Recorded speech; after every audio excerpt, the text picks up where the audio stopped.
srpski Neronu, srušit ćemo tvoju kulu od karata i lažnu, mafijašku kliku poslati na smetlište istorije. Živo Knjaževac, živela Srbija, snažno zajedno do kraja!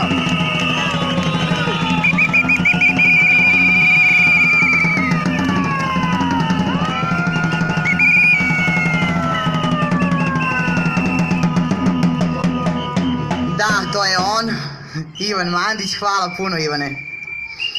A sa nama je i Marija Janjušević-Nedić, narodni poslanik, član predsjedništva Dveri i član paralelnog parlamenta u aktivnom bojkotu sramnog rada Skupštine Srbije.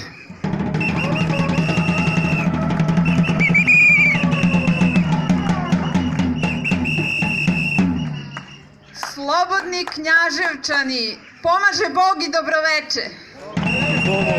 Hvala vam na pozivu, pre svega hvala vam na upornosti da evo već 8. nedelju dolazite na mesto gde se okupljaju slobodni ljudi Srbije da kažu Vučiću da ne pristaju na lice Srbije koje nam on prikazuje.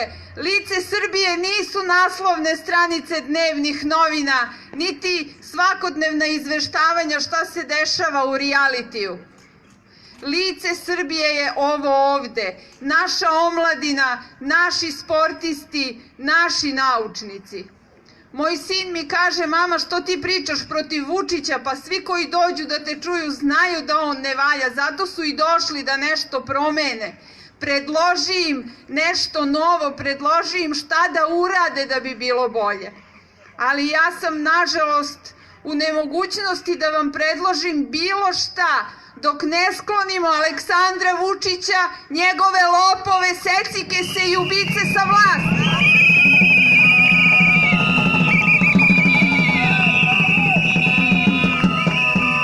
Dok ubica Stanike Gligorijević ne bude razotkriven i zatvoren i primer svima ostalima. Bojim, kolega Ivane, da Zabela, Požarevac i ostalo neće biti dovoljno, da će Gurgusovac morati da proradi u 21. veku.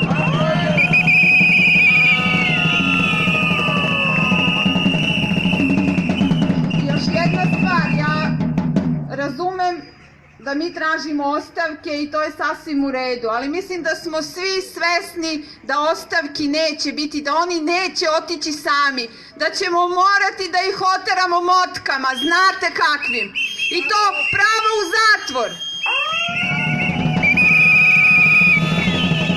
Zbog toga vas pozivam na još malo snage i strpljenja, čeka nas ovde još jedan četvrtak, čeka nas Beograd 13. aprila, kada je početak, definitivno početak kraja Vučića i rugla koje je on doneo u Srbiju. Naravno, neće to ići lako i neće oni otići sami, to smo svi svesni i ne znamo koliko će trajati. A to koliko će pad Vučića trajati, koliko će taj njegov ropac da traje, zavisi od onih koji nisu ovde sa nama večeras, koji su podlegli ucenama, zastrašivanju. Ovde je Knjaževac bez straha i istina je na našoj strani. A u njima je strah koji raste iz dana u dan i ja sam potpuno sigurna da će deo njih ipak da se osvesti, da će nam prići, da će preuzeti odgovornost za jednu pristojnu i normalnu Srbiju koju svi zaslužujemo. Morat ćemo i njih da primimo na našu stranu, ali ne sve. Hoću da vam ispričam šta se jutros dogodilo u Beogradu. Bila sam lični očevidac, svedok. Otišli smo kod Gorana Vesića da zatražimo razgovor sa njim. Dakle, razgovor. On nije imao hrabrosti da izađe pred nas, već je poslao 30-ak žena. Neke su galamile, druge su se prenemagale, ali u prvim redovima su bile starije žene. Kako nas je posle na konferenciji za medije predsjednik informisao, to su penzionerke. Pitam pitam Vučića, šta će penzionerka u gradskoj skupštini Beograda, da li je ona tamo zaposlena? Zašto je zloupotrebljavaš?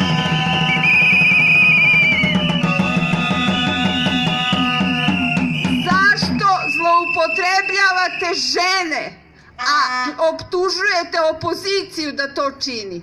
Juče ste mogli svi u medijima, sreda, četvrtak, nebitno kada, mogli ste da pročitate da opozicija hoće da zloupotrebi žene i decu, a istovremeno Vučić za miting u Beogradu 19. aprila poziva žene i decu da dođu. Vučiću, nemoj da se kriješ iza nemoćnih, preuzmi odgovornost i sa svojim režimom i svim onim ruglom koji za sobom nosiš, marš iz Srbije!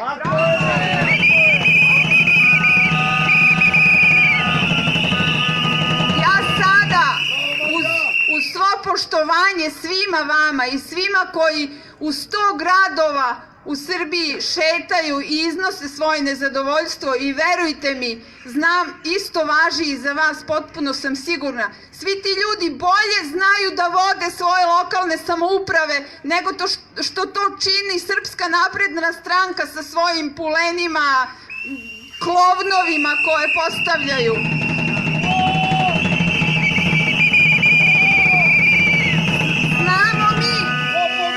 Znamo mi kako ćemo i šta treba da uradimo. Ja se sad obraćam onima koji nas gledaju kroz prozore, koji se skrivaju, i danas se posebno obraćam ženama iz Srpske napredne stranke.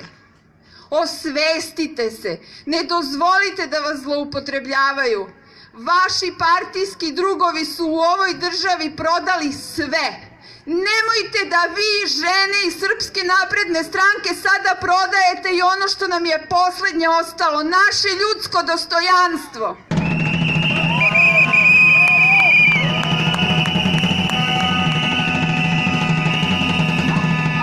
Mogla bih ja da pričam čitavu noć, ali mi znamo šta je problem u našoj državi, znamo šta nam je činiti.